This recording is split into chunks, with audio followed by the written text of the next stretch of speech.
주님께서 주시는 말씀 신약성경 요한복음 6장 66절에서 71절까지 말씀입니다. 제가 한 절, 여러분 한 절 읽으시고 한 절씩 우리 읽고 71절을 함께 합독하겠습니다. 그때부터 그의 제자 중에서 많은 사람이 떠나가고 다시 그와 함께 다니지 아니하더라. 예수께서 12처자에게 이르시되 너희도 가렸느냐? 시몬 베드로가 대답하되 주여 영생의 말씀이 주께 있사오니 우리가 누구에게로 가오리이까? 우리가 주는 하나님의 거룩하신 자이신 줄 믿고 알았사옵나이다. 예수께서 대답하시되 내가 너희 12를 택하지 아니하였느냐? 그러나 너희 중에 한 사람은 마귀니라 하시니 이 말씀은 가룟 시몬의 아들 유다를 가리키심이라. 그는 12 중에 하나로 예수를 팔자러라. 아멘. 부활주일이었던 지난 주일 한 통의 공지사항이 목사님들의 휴대폰에 전송되었습니다. 내용은 이랬습니다. 고난주간 동안 다들 수고 많으셨습니다. 내일 월요일은 목사님들, 신방전도사님들 모두 집에서 쉬시랍니다. 속으로 아싸를 외치며 좋아하고 있을 때 덧붙여진 한마디가 눈에 들어왔습니다. 대신 내일은 감독님께서 교회에 나와 계신답니다. 순간 저는 고민하기 시작했습니다. 이거 정말 쉬어도 된다는 건가? 아니면 사실은 이거 다 나오라는 건가? 그러나 지난 월요일은 집에 있든 교회에 나와 있든 사실 저에게는 오늘 수요 오전 예배 설교가 예정되어 있었기 때문에 채 마무리 짓지 못하고 있던 말씀 준비를 마쳐야 했던 그런 날이었습니다. 강단에 서서 말씀을 전하는 것, 사실 그 자체도 감사한 일이지만 또 동시에 큰 부담이 되는 일이기도 합니다. 먼저 설교는 하나님께서 주신 말씀을 하나님의 생각에 맞게 풀어내야 하는 일이기 때문에 하나님 마음에 맞는 말씀을 전해야 한다라는 부담이 있습니다. 또 성도님들에게도 영적인 만족을 줄 수 있는 그런 말씀, 예배가 드려지는 이곳으로 발걸음을 옮긴 여러분들 한 분 한 분의 그 수고가 헛되지 않았다고 느낄 만큼 풍족한 은혜를 끼칠 수 있는 말씀을 전해야 한다는 점도 부담이 됩니다. 물론 이와 같은 일들은 제가 아니라 성령께서 하시는 일임을 잘 알지만 말씀을 전할 때 성령께만 다 맡기고 그냥 인간적인 부담과 압박으로부터 이 설교자가 완전히 자유로울 수 있다면 그건 아마 또 거짓말같이 여겨집니다. 그렇다면 예수님은 어떠셨을까요?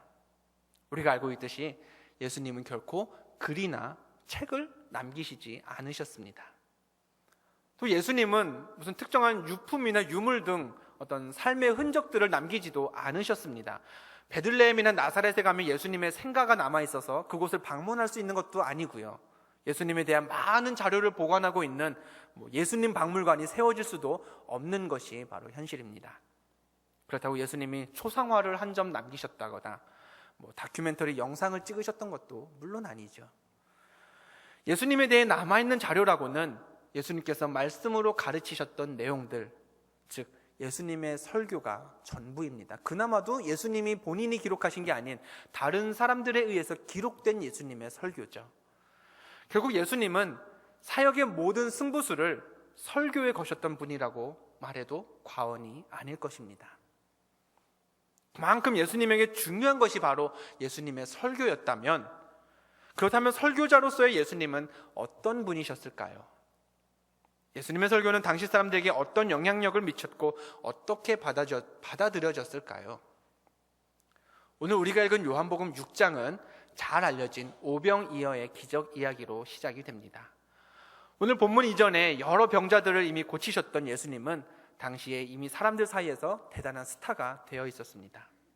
어찌나 유명하셨던지, 얼마나 인기가 많았던지 평소에 머물던 그 마을을 떠나서 배를 타고 갈릴리 호수 반대편 동네로 가셨을 때 이미 그곳에도 성인 남자만 5,000명에 이르는 그렇게 많은 사람들이 예수님 곁으로 모여들었을 그런 정도였습니다. 이렇게 많은 사람들이 모여있을 때 예수님은 보리떡 5개와 물고기 2마리로 그 많은 사람들을 다 배불리 먹이셨습니다. 먹고 남은 것만 12바구니에 이르렀다고 성경에 기록되어 있죠. 보리떡과 생선으로 배를 채운 사람들은 이렇게 생각했습니다. 야, 저런 분이 왕이 되신다면 하루하루 입에 풀칠하기도 어려운 이때에 먹고 살 걱정은 안 해도 되겠구나. 동시에 모여있던 사람들은 이렇게 말했습니다. 이는 참으로 세상에 오실 그 선지자라. 그러나 예수님은 사람들의 이런 고백이 절대 예수님을 그리스도로 혹은 하나님의 아들로 믿는 그런 믿음의 고백이 아니라 배부름에서 비롯된 단순한 생각임을 알고 계셨습니다. 그래서 그들에게 육신의 배부름보다 더 귀한 영적인 만족감을 주시기 위해서 요한복음 6장 26절부터 이어지는 긴 설교를 예수님이 시작하셨던 겁니다. 예수님의 설교의 내용은 이랬습니다. 사람이 육신의 생명을 위해서 떡을 먹어야 하듯 영혼을 위해 생명의 양식을 먹어야 한다. 육신의 떡은 일시적인 포만감을 줄 뿐이지만 생명의 떡은 하나님께서 주시는 영원한 배부름을 줄 수 있다. 하나님께서 주시는 영혼의 양식은 결코 사라지지 않고 믿는 자들에게 영원한 양식이 될 것이다. 처음에는 예수님의 이런 말씀들이, 이런 설교들이 사람들에게 잘 먹혀드는 것 같았습니다. 귀가 솔깃해진 사람들은요, 말씀에 이렇게 반응했습니다. 주여, 이 떡을 항상 우리에게 주옵소서. 그게 무슨 떡인지는 잘 모르겠지만 어쨌든 지금 당신이 설명하는 그 떡도 조금 전에 그 많은 사람들 당신의 보리떡 5개와 물고기 2마리로 우리를 배불리게 하셨듯 지금 당신이 말씀하신 그 떡도 우리에게 얼른 주시옵소서. 굉장히 적극적인 반응을 사람들이 보였습니다. 그런 청중들에게 예수님은 말씀을 이어가셨습니다. 내가 바로 생명의 떡이다. 너희는 믿지 않겠지만 내가 너희를 살리려고 하늘에서 내려왔다. 이 말이 끝나자마자 사람들의 반응이 사뭇 달라졌습니다. 요한복음 6장 41절 말씀을 보면요, 이렇습니다. 자기가 하늘에서 내려온 떡이라 하심으로 유대인들이 예수에 대하여 수군거려. 조금 전까지 생명의 떡에 관심을 갖던 사람들이 예수님께서 내가 바로 생명의 떡이니 나를 믿으라 라고 하자 수군거리기 시작했습니다. 이유는 간단했습니다. 사람들은 예수님이 누구인지, 요셉의 아들인지, 바로 그 나사렛에 살던 목수인 요셉의 아들이라는 사실을 사람들은 너무나도 잘 알고 있었기 때문에 그 예수라는 사람의 입을 통해서 내가 하늘에서 왔다, 하나님께서 나를 보내셨다라고 하는 말이 얼마나 엉뚱하게 들렸는지 사람들은 그 말도 안 된다는 사실을 잘 알고 있었기 때문에 수군거리기 시작했던 것입니다. 이렇듯 이해하지 못하고 수군거리던 무리들에게 예수님은 계속해서 말씀을 전하셨습니다. 내가 줄 생명의 떡은 곧 내 삶이다. 내 살이다. 내 살을 먹고 내 피를 마시는 자가 영생을 가질 수 있다. 그러므로 내 살이 참된 양식이고 내 피는 너희에게 참된 음료가 된다. 간혹 문화에 따라 예외는 있습니다만 사람이 사람 고기를 잡아먹는 일에 대해서는요, 긍정적으로 여기는 경우가 별로 없습니다. 가뜩이나 유대인들은 율법에 정해진 정결한 동물들만 고기로 섭취했습니다. 특별히 동물을 날 것으로, 즉 피째 먹기를 금하신 하나님의 그 명령, 율법을 따라서 피가 묻은 날고기를 혐오하던 이들, 그런 사람들이 바로 유대인들이었습니다. 그런 그들에게 예수님께서 내 살을 먹어라, 내 피를 마셔라 라고 하셨던 그 말씀은요, 가히 충격적일 수밖에 없었을 겁니다. 율법을 깨는 것 같았던 그 예수님의 말씀을 듣자 유대인들의 반응은 이랬습니다. 요한복음 6장 52절입니다. 유대인들이 서로 다투어 이르되 이 사람이 어찌 능히 자기 살을 우리에게 주어 먹게 하겠느냐. 조금 전에는 그저 수군거리기만 했던 사람들이, 웅성웅성하는 데에만 그쳤던 사람들이 지금은 예수님의 말씀을 듣고 서로 다투고 있습니다. 자기들끼리 혼란에 빠져버린 것이죠. 예수님은 여기서 멈추지 않고 말씀을 이어가셨습니다. 내 살과 피를 먹고 마시는 자는 내가 그 안에 거할 것이다. 살아계신 아버지께서 나를 보내셨으니 나를 먹는 사람은 나로 말미암아 살 것이다. 자신의 살을 먹고 피를 마셔야 한다는 예수님의 말씀, 또 그렇게 하면 예수님이 내 안으로 들어간다는, 나 예수가 너의 안으로 들어가겠다는 그 말씀, 어떻게 보면 사람이 사람을 잡아먹고 또 사람 몸 안에 사람이 들어가야 되는 마치 그런 공포 영화의 한 장면을 생각나게 했던 그런 예수님의 설교 내용은 아직 그 이면에 담긴 의미를 파악하지 못했던 당시 청중들에게는 분명히 이해하기에 쉽지 않았던 말씀이었습니다. 예수님의 말씀이 어렵기는 예수님의 제자들도 마찬가지였습니다. 예수님께서 설교를 마치셨을 때 제자들의 반응은 이랬습니다. 제자 중 여럿이 듣고 말하되 이 말씀은 어렵도다. 누가 들을 수 있느냐. 요한복음 6장 61절을 보면요, 예수님께서도 제자들이 들은 말씀을 어려워하며 이해하지 못하고 있다는 사실을 잘 알고 계셨습니다. 그래서 자기들끼리 수군거리고 있는 것 또한 예수님은 알고 계셨습니다. 때문에 예수님은 특별히 제자들에게 보충 설명, 추가적인 설명을 해주셨습니다. 내가 너희에게 이른 말은 영과 생명에 관한 것이니 말 그대로 듣지 말고 영적으로 받아들이거라. 내가 전에 다 했던 말들도 다 이런 차원에서 했던 말들이니 한번 너희들이 되새겨 보거라. 그러나 예수님의 이런 부가적인 설명에도 불구하고, 고지그대로 표현 그대로 이해하면 안 된다는 예수님의 친절한 설명에도 불구하고 제자들은 크게 달라지지 않았습니다. 말씀에 대한 이해도가 높지 않기는 제자들이나 아니면 그 곁에 모여있던 다른 사람들이나 피차 일반이었습니다. 결국 우리가 읽은 본문 말씀을 통해서 예수님이 설교를 마치신 후에 무슨 일이 벌어졌는지 우리는 확인할 수 있습니다. 요한복음 6장 66절 본문 말씀의 첫 구절입니다. 그때부터 그의 제자 중에서 많은 사람이 떠나가고 다시 그와 함께 다니지 아니하더라. 오병이어 기적이 일어났을 때 분명히 많은 사람들이 예수님 곁으로 모여들었습니다. 많은 사람들이 예수님 곁에 모여 있었습니다. 심지어 모여든 이들은 예수님께서 예언된 선지자임을 확신했고 자신들의 왕으로까지 삼고자 했습니다. 그러나 예수님이 그들에게 말씀을 전하기 시작하자 사람들은 먼저 수군거리기 시작했습니다. 혼란을 느끼며 서로 다투기도 했습니다. 제자들조차 말씀이 어렵다면서 빈정댔습니다. 그리고 모든 설교가 다 끝나자 모여있던 사람들은 하나둘 다 떠나갔고 다시는 예수님을 찾지 않게 되었습니다. 이런 면에서 보면요, 제가 예수님보다 좀 나은 것 같습니다. 제가 설교할 때는 다행히 수군거리는 분도 안 계십니다. 서로 다투는 분도 아직 못 봤습니다. 어렵다며 투덜대시는 분도 없었고요, 다시는 내가 이 교회에 오나 봐라 하면서 제 설교 때문에 교회를 떠나시는 분도 아직까지는 없는 줄로 압니다. 앞으로도 없을 줄로 압니다. 5,000명이나 되던 추종자들을 다 떠나보내시고 12명의 제자들만 남도록 만들었던 예수님의 설교, 분명 설교자로서 예수님은 낙제생이었습니다. 예수님은 말씀으로 사람들을 변화시키지도 못했습니다. 아니, 엄밀히 말해서 변화시키기는 하셨습니다. 다만 말씀을 들은 사람들의 믿음이 더 좋아진 게 아니라 예수님께서 호감을 느꼈던 사람들이 예수님을 떠나가도록 변화시켰다는, 더 안 좋게 변화시켰다는 게 바로 예수님의 설교의 문제점이었습니다. 그렇다면 무엇이 예수님의 문제였을까요? 정확히 왜 이런 일들이 발생했을까요? 신학교를 다니지 못하신 예수님은 지식이 부족하셨을까요? 세상의 다른 권세들과 달랐던 예수님의 평범한 옷차림이나 겉모습이 문제였을까요? 청중들이 원하는 바가 무엇인지는 신경도 쓰지 않은 채 그저 자신이 하고 싶은 말씀만 전했던 예수님의 그 설교자로서의 마인드 자체가 잘못되었을까요? 잉그리드 버그만이라는 여배우가 있습니다.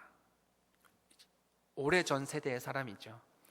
누구를 위하여 종을 울리나, 카사블랑카 이런 영화 작품으로 잘 알려진 배우입니다. 아마 여러분들 잘 아시리라 여겨집니다.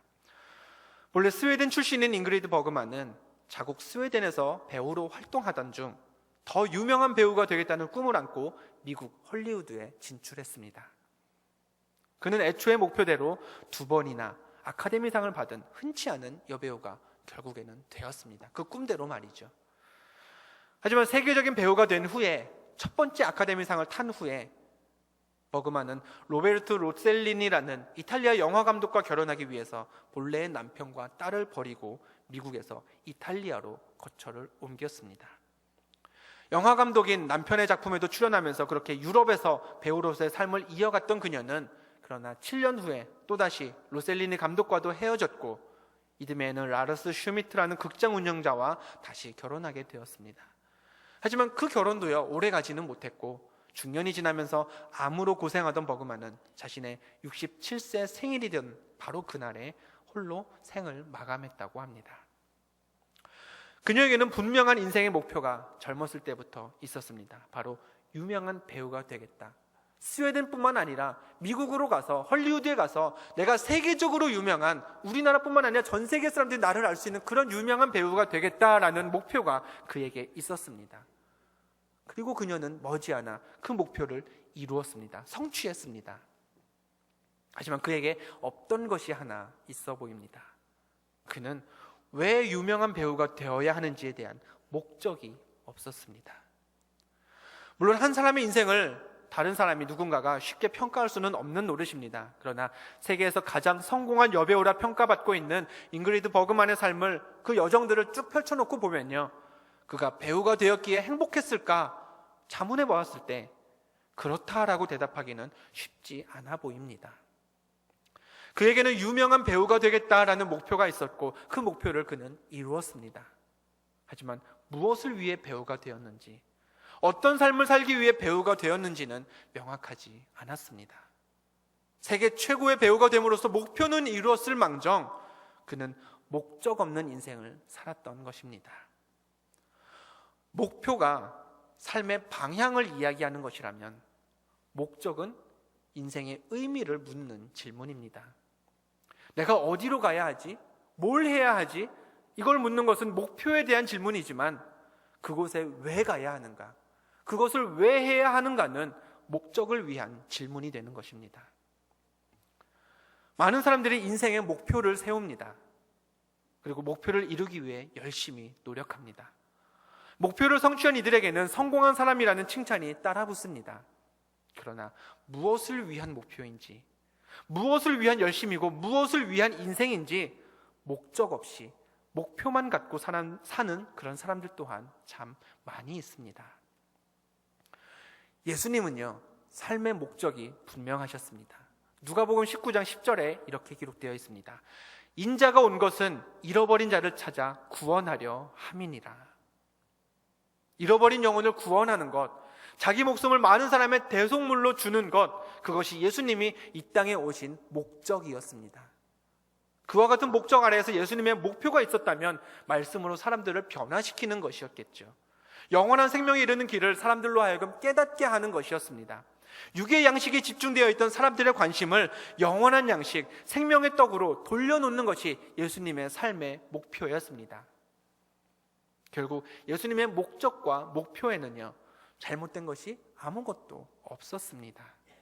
예수님의 세상에 오신 목적과 목표는 하나님께서 예수 그리스도를 이 땅에 보내신 그 목적과 그 목표와 일치했고요, 하나님이 원하신 방법과도 다르지 않았습니다. 문제는 예수님의 말씀을 들었던 사람들, 자신들의 생명을 살리기 위해 선포된 말씀을 듣고서 수근거리고 다투었고 이해하기 어렵다고 불평하던 바로 그 사람들에게 있었던 것입니다. 오병이어 사건 이후 예수님 주변에 모여들었던 사람들, 그들이 예수님을 쫓았던 이유는 달랑 한 접시의 음식으로 5,000명이 넘는 사람을 먹이셨던 그 예수님의 능력에 힘입어 무엇을 먹을까, 무엇을 입을까에 대한 고민을 해결하고자 원했기 때문이었습니다. 또 예수님처럼 유능하고 인기 많은 인물과 함께 그 당시 이스라엘을 다스리고 있던 압제자 로마를 물리침으로써 하나님께서 주시는 그런 떡이 넘쳐나는 풍요로운 이스라엘을 회복하고 싶었기 때문이었습니다. 사람들은 예수님에게서 경제적인 유익을 얻기 원했습니다. 정치적인 변화를 누리고 싶어 했습니다. 영원한 생명, 사람을 살리는 생명의 떡에는 결코 관심이 없었습니다. 결국 예수님의 긴 설교가 떠나고 난 후 사람들이 예수님 곁을 다 떠났던 이유는요, 그리고 그 이후로 다시는 예수님과 사람들이 함께 다니지 않았던 이유는요, 예수님의 설교가 잘못되었기 때문이 아니라 말씀을 듣는 이들의 목적이 예수님의 목적과 달랐기 때문이었습니다. 그들의 목표가 예수님께서 바라고 있었던 목표와 너무나 거리가 멀었기 때문이었습니다. 사람들이 다 떠나간 후에 예수님은 남아있던 12제자에게 물으셨습니다. 너희도 가려느냐? 그러자 베드로가 말했죠. 주여, 영생의 말씀이 주께 있사오니 우리가 누구에게로 가오리이까? 베드로는 다른 곳으로 가지 않겠다고 했습니다. 예수님을 떠나지 않겠다는 것이었습니다. 내가 원하는 것은 영생에 이르는 말씀인데 다시 말해서 내가 이루고자 하는 내 삶의 목적이 바로 영생의 말씀을 받는 것인데, 그 말씀이 예수님 당신에게 있으니 나는 다른 데로 갈 필요가 없다는 믿음의 고백이었던 것입니다. 다음 절에서 베드로는 이렇게 말을 이어갑니다. 우리가 주는 하나님의 거룩하신 자인 줄 믿고 알았사옵나이다. 영원한 삶이라는 목적에 베드로가 이르기 위해서는요, 반드시 먼저 이루어야 할 목표가 필요했습니다. 그것은 예수가 그리스도임을, 예수가 길이고 예수가 진리이고 예수가 생명임을 믿는 것이었습니다. 영생을 누리는 일로 인생의 목적을 삼았던 베드로는요, 예수님이 거룩하신 하나님의 아들임을 믿는 것이 목적을 이루기 위한 목표여야 한다는 것을 잘 알고 있었던 것입니다. 그는 예수님을 쫓는 목적이 분명했습니다. 그 목적지에 도달하기 위해 삼아야 할 목표 또한 명확했습니다. 목적과 목표가 하나님 안에서 바르게 설정되어 있었기에 예수님의 말씀이 어려워도, 예수님의 말씀이 살 얘기, 피 얘기, 조금은 끔찍하게 들릴 수 있어도, 율법과는 맞지 않게 여겨지는 것이었어도, 그리고 사람들이 다 수근거리고 불평하면서 떠나갔을지어도 베드로와 다른 제자들은 예수님을 떠나지 않을 수 있었던 것입니다. 여기서 잠시 여러분들에게 문제를 내드리도록 하겠습니다.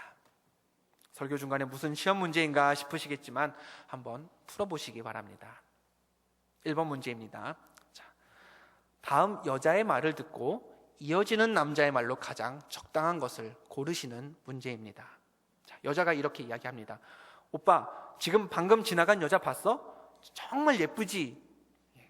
이 말에 이어질 남자의 말로 가장 적당한 것을 골라보시기 바랍니다. 자막이 준비됐나? 예. 1번, 우와 진짜 예쁘다.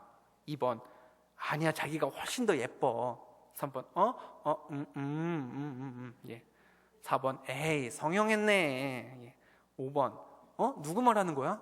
예. 5번이요? 다음 문제 한 번 더 보시죠. 예, 먼저 남자와 여자 사이의 대화를 살펴보겠습니다. 자, 대화. 여자, 퇴근했어 오빠? 남자, 지금 회사 끝나고 근처에서 친구들 좀 만났어. 여자, 그래. 예. 문제입니다. 밑줄 친 그래가 의미하는 바를 철학적 변증론에 입각해서 200자 이내로 논하시오. 예. 무슨 의미일까요? 그래. 놀다 와도 괜찮다? 예. 지금 당장 안 오면 문 안 열어준다? 예. 젊은이들 사이에 새로 생긴 말 중에요, 밀당이라는 말이 있습니다. 혹시 아시나요? 밀고 당기기를 줄여서 표현한 말인데요, 연애 시에 남녀 간의 관계에서 일어나는 그 미묘한 심리적인 싸움, 줄다리기를 의미합니다. 주로 그 여성분들에 해당하는 경우가 많은데요, 상대방을 굉장히 좋아하는 것처럼 행동하다가도 어느 순간은 또 좋아하지 않는 것처럼 행동하는, 그래서 남성들로 하여금 애간장을 타게 만드는 그런 고도의 심리 전략을 이제 밀당이라고 합니다. 밀당을 왜 할까요? 밀당의 목적은 분명합니다.